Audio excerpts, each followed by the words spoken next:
What's up, everybody? Welcome back to our channel. I'm Mike, this is Annie, and today we are drinking some whiskey. All right, as I said in the last video, we don't give Canadian whiskey a whole lot of time on this channel. Truth be told, I don't really like a lot of the big brand Canadian whiskeys. Do you? I do. I like Crown Royal, especially the flavored ones. Okay, fair enough. Yeah, that's cool. So, but today we thought we'd give the Canada Club 12 a try. So Canada Club, I keep hiding your face. Canada Club Classics. And where did Andy go? So this is their 12-year-old whiskey. Now, an interesting thing that I did not know about Canadian whiskey in doing the little bit of research that I do for these silly videos. I'm going to flip this over here in my notes. So instead of mashing all the grains together, like American whiskey, what Canadian whiskey does is they mash, ferment, distill, and age all the different types of grains separately. Oh. And then they finish it together, and that combines to the Canadian whiskeys. That is actually quite interesting. I did not know that. I didn't know that either. Got my little notes here and all that stuff. So another cool thing, CC is the most popular liquor smuggled into the United States during Prohibition. Yep. It was actually a favorite of the most famous Prohibition bootlegger slash booze smuggler, who was? I want to say Al Capone. Al Capone, there you go. Apparently it was a favorite of his, and is the only North American distillery to receive a royal warrant. What is it? Oh. I don't know. I don't know what I assume it's something to do with the Queen. Okay. Apparently the Queen Victoria was the first one to give them a royal warrant, and every monarch since then has given. You know what's weird? We have a king now. You know, we have not known a world without a queen, most of us. Yeah. And now we have a king. Isn't that strange? That is. That is something I was thinking about the other day. I'm like, wait a minute, we have a king. And like, even my mother was born in 1954. She has lived all her life and has never known a king. Yeah. Weird, eh? Anyways, that's no here, no there. Let's get back to the whiskey, Annie. So, all right.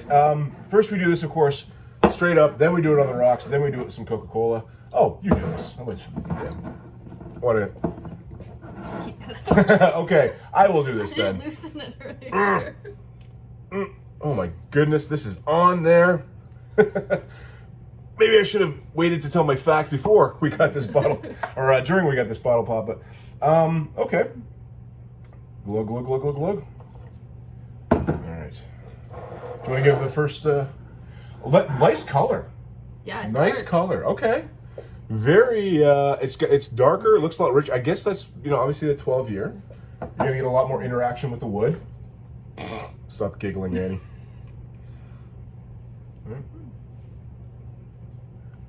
There's nothing really coming out of. No.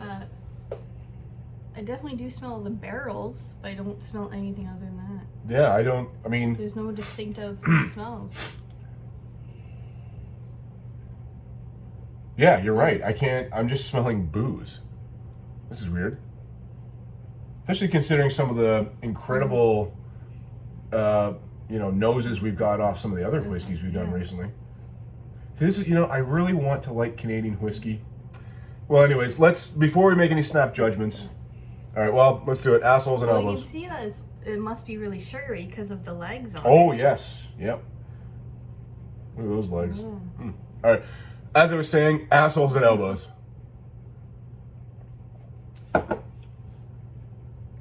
It's very mild. I will say this: that's drinkable. Yeah. Okay. Okay. Still not a lot of distinct. Not a lot. Like what a dry. Like as I say, a dry finish as well. There's nothing much on the finish. The palate is. It's like toffee and caramel.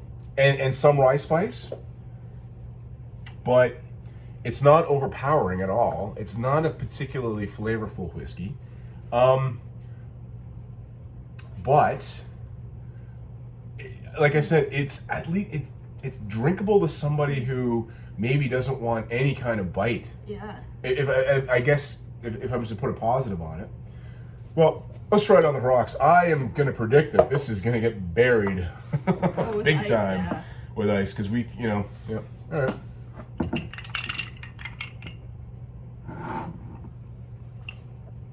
Yeah, it just tastes like booze.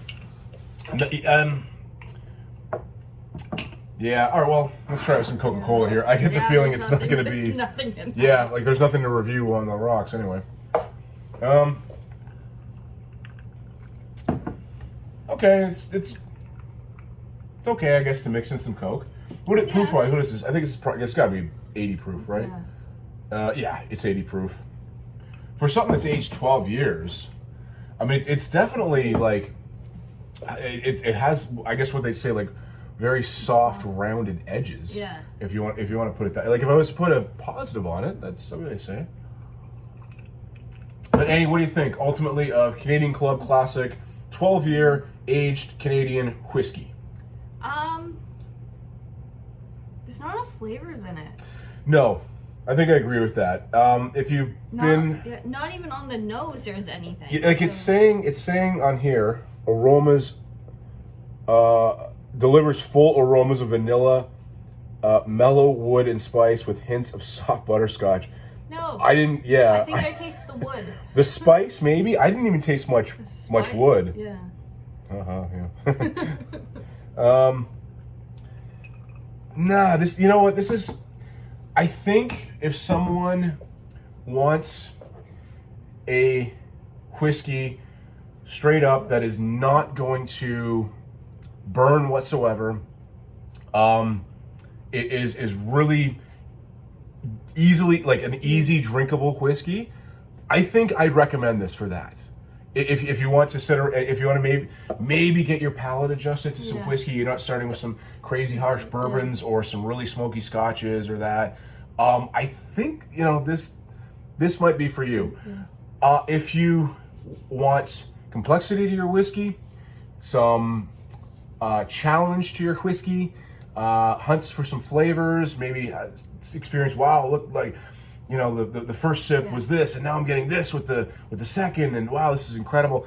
No, but I don't know that I'd recommend it for anything other than maybe someone who wants to sip on it, to maybe adjust your palate or something like that. So, ultimately, Annie, would you recommend this at all? With Coke, yeah. It's okay. Yeah, I don't know. It's even with the Coke. I think for me, I need a bit more bite to it, but. So ultimately, kind of a thumbs down, but with the caveat, maybe if you're something very easily drinkable straight up in a Glencairn glass. So I would say that. So all right. So what's next, Annie? We can always show people. You know what? I have some Guinness. You've been wanting to branch out a little bit, and we show people how to pour proper Guinness. Is that the next one? We could, yeah, maybe. Alrighty. So but I rather enjoy that drink.